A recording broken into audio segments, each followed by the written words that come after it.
다들 그 사회를 지키기 위한 형편이었지 그 사회의 구성원들을 억압하기 위해서 그런 법 규정들이 생기지는 않았었습니다. 근데 시간이 흐르다 보니까 어느 순간 그런 논리들이, 법의 논리들이 있는 사람들의 이익을 보장해주기 위한 한 방편으로 전락하는 분위기들이 휘발려 나갈 것 같습니다. 특히나 건강하지 않은 사회일수록 그런 것들이 심했던 것 같습니다.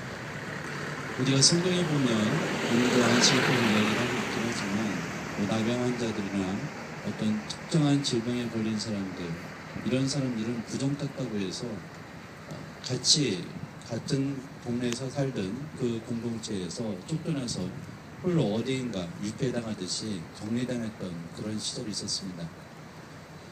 근데 따지고 보면 그렇게 병에 걸렸을 때 어떤 누구보다도 주위 사람들의 도움이 필요하고 보살핌이 필요하건만 오히려 건강한 사람들을 보호하겠다는 그런 명목으로 건강하지 않은 사람들을 하나님의 이름으로 유폐하거나 격리시켰던 그런 역사가 성경 안에서도 드러나고 있습니다.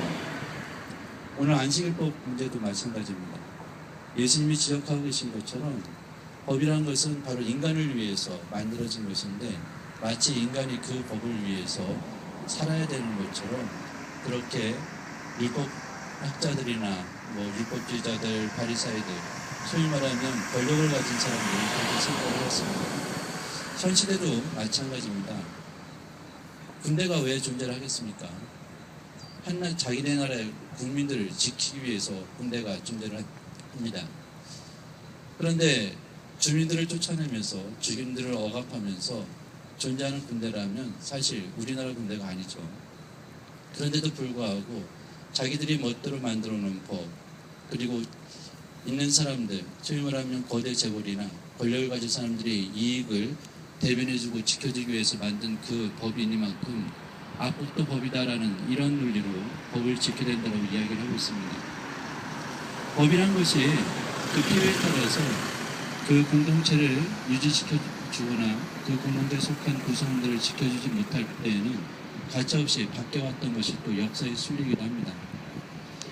정말 국민들이 원하지 않고 또 이 지역에서 평화롭게 살던 힘없는 농민들, 어민들이 원하지 않고 또 후세대에 더더군다나 커다란 부담으로 남겨질 그런 것이라면 그 어느 때 잘못됐던 선택이었다 할지라도 법으로 정해져 있다 할지라도 고쳐야 되는 것이 건강한 사람이라면 상식적인 상식이 통하는 그런 사회라면 그런 것이 바뀌어야 되는 것이 당연하다는 그런 생각이 듭니다.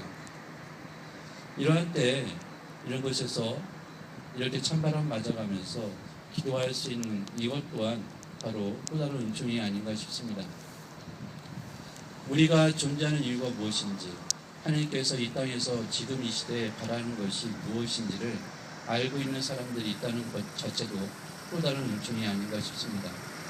바로 하나님을 안다는 사람들이 이렇게 옳지 않은 것에 항거하는 그런 모습을 보이지 않는다면 그것은 바로 우리가 믿는 하나님을 부정하는 그런 행위일 겁니다.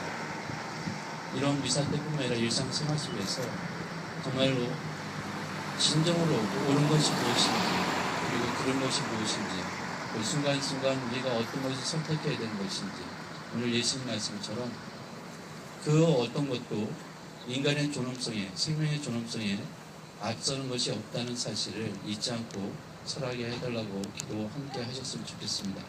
그리고 이곳에서 벌어지고 있는 여러 상황들, 안타까운 이런 모습들을 나 혼자만 안타까워하지 말고 내가 생활하고 있는 그 터전에서 주위 사람들한테 많이 알려주셨으면 좋겠습니다. 아멘.